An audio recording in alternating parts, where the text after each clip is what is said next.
नमस्कार, मैं हूँ राम कुमार।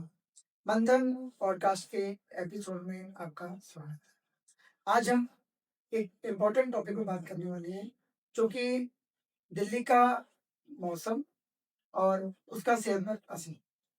तो आज हमारे साथ हैं डॉक्टर अरुण रधामी जी, जो कि एक ईएनटी सर्जन है। आइए हम इनसे बात करते हैं और फिर चर्चा करते हैं कि ये कैसे इफ़ेक्ट करता है हमारी सेहत पे।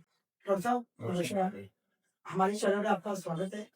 तो डॉक्टर साहब, जैसे कि नवंबर दिसंबर शुरू होते ही एयर क्वालिटी इंडेक्स 400 से 500 तक पहुंच जाता है।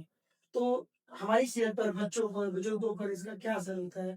तो थोड़ा इसके बारे में बताइए आप। पहली बात, थैंक यू, आपने मेरे को थैंक गाइड किया है। यू। जी। ये एक बहुत ही इम्पोर्टेंट टॉपिक है।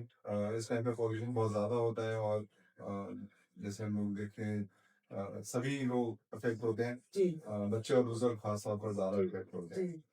तो जो पॉल्यूशन है, पॉल्यूशन के साइड इफेक्ट्स कह लीजिए, जो जो सब पे एक काफ़ी ज़्यादा असर डालते हैं इस टाइम पे।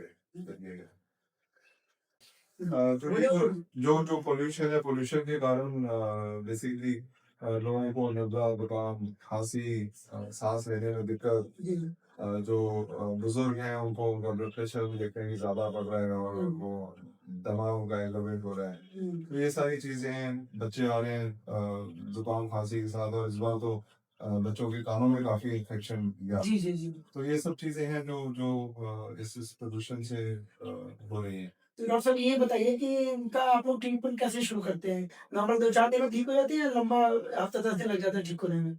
अ, ये वाली जो चीज़ है, नॉर्मली तो जैसे नज़ला ज़ुकाम हुआ तो वो जल्दी ठीक हो जाता है, 4-5 दिन के अंदर ठीक हो जाता है। बट अभी जो हम देख रहे हैं वो ये है कि लोगों की खांसी जो है, जैसे थोड़ा सा इम्प्रूवमेंट हुआ बट सूखी खांसी चल रही है। वो जो इरिटेटिव जो प्रॉब्लम है वो चलती है।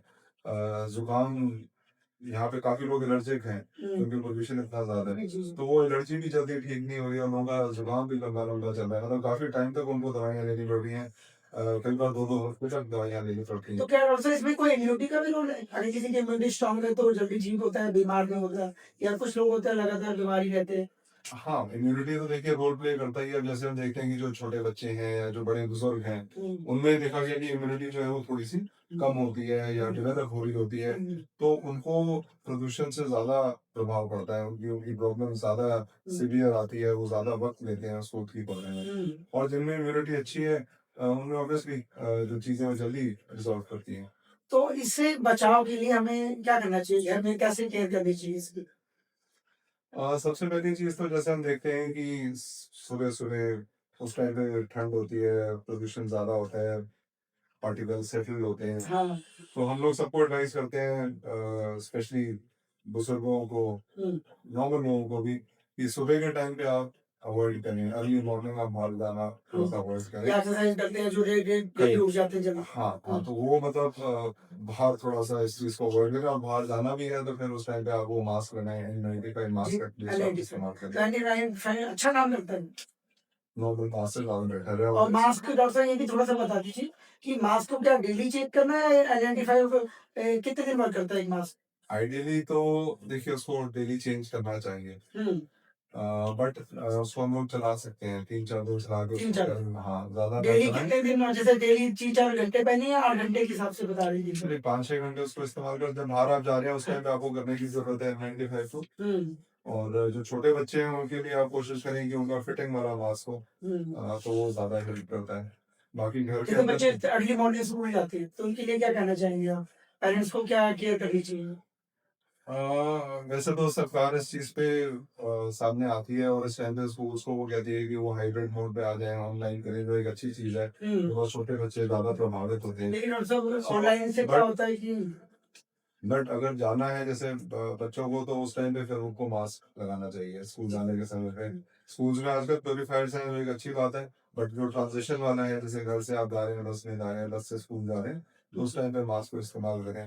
फिर वहाँ पे प्लेग्राउंड्स में कम थोड़ा-सा जाएँ, एक रेगुलेटर होगी, वहाँ भी फिर एक्सपोज़र होता है। और ये जो लोग घर में एयर प्यूरीफायर इंस्टॉल करा लेते हैं, लगाते हैं, तो क्या रियली वर्क करता है ये? एयर प्यूरीफायर एक अच्छी चीज़ है, एटलीस्ट कुछ टाइम के लिए तो आपके पास आपके घर के अंदर थोड़ा-सा साफ एनवायरनमेंट है, जिसमें आप सो रहे हैं, जिसमें आप रह रहे हैं। तो एयर प्यूरीफायर अच्छा है, एयर प्यूरीफायर जो है वो हमारे घर में होने चाहिए, कभी घर में अगर हो सके तो आपको हरे प्लांट्स वगैरह पौधे और लगाने चाहिए, इससे पोल्यूशन जो है थोड़ा-सा कंट्रोल में रहे। जी, जी।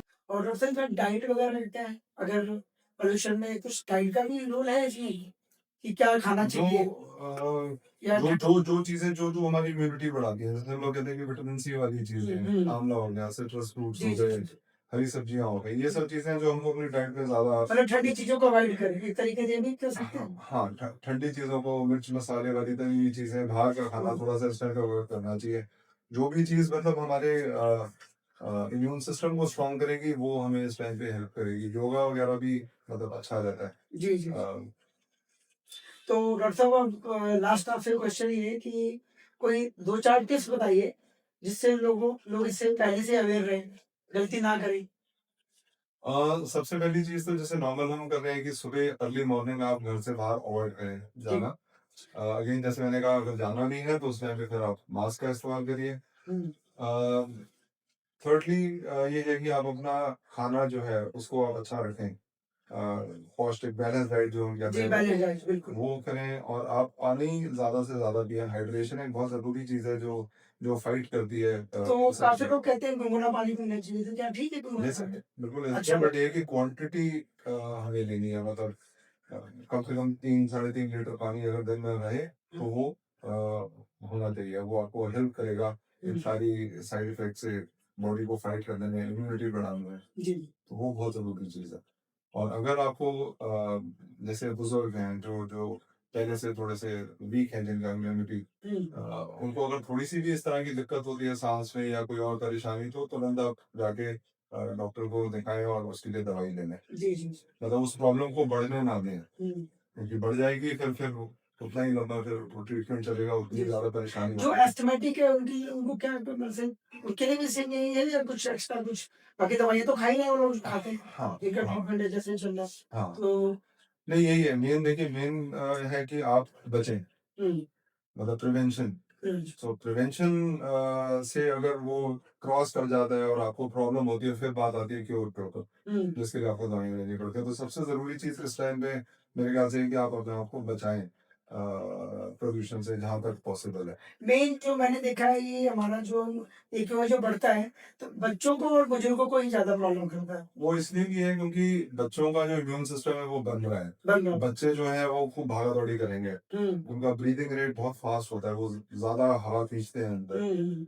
और और बुजुर्गों की इम्यूनिटी डाउन हो रही होती है। बुजुर्गों में ये है कि उनकी इम्यूनिटी वैसे एज के साथ डाउन हो रही है, फिर उनको जनरली कुछ ना कुछ ब्लड प्रेशर, शुगर, जी, जी। अस्थमा कुछ ना कुछ मतलब होता है या लंग्स में कुछ सीओपीडी जिसको हम कहते हैं। जी, जी, जी। तो ये सारी चीज़ें हैं जो उनको प्रीडिस्पोज़ करती हैं कि वो थोड़ा-सा भी वो आएगा तो उनका इफ़ेक्ट जो है साइड इफ़ेक्ट उसका बॉडी पे उनको ज़्यादा हुँ। होगा। तो बच्चे और बुजुर्ग खास तौर पे मतलब उनका स्पेशल थोड़ा ध्यान रखना पड़ेगा इस मौसम में। चलिए ठीक है डॉक्टर साहब, आपका धन्यवाद आपने अपना समय निकाल के हमारे को टाइम दिया। नहीं, धन्य मैं आपका शुक्रिया करता हूँ बल्कि एक बहुत अच्छा आपकी तरफ से इनिशिएटिव है। जागरूकता इससे फैलती जी, है, जी। लोगों को पता चलता है कि कैसे करना है, क्या करना चाहिए। जी, जी। थैंक यू डॉक्टर साहब। दोस्तों पोल्यूशन सिर्फ एक प्रॉब्लम नहीं है, ये हमारे हेल्थ से जुड़ा हुआ एक इश्यू है। इसलिए केयर, रिस्पॉन्सिबिलिटी और अवेयरनेस ये सब हम सबको ही लेनी होगी। मिलते हैं नेक्स्ट एपिसोड में एक नए विचार के साथ। तब तक के लिए धन्यवाद।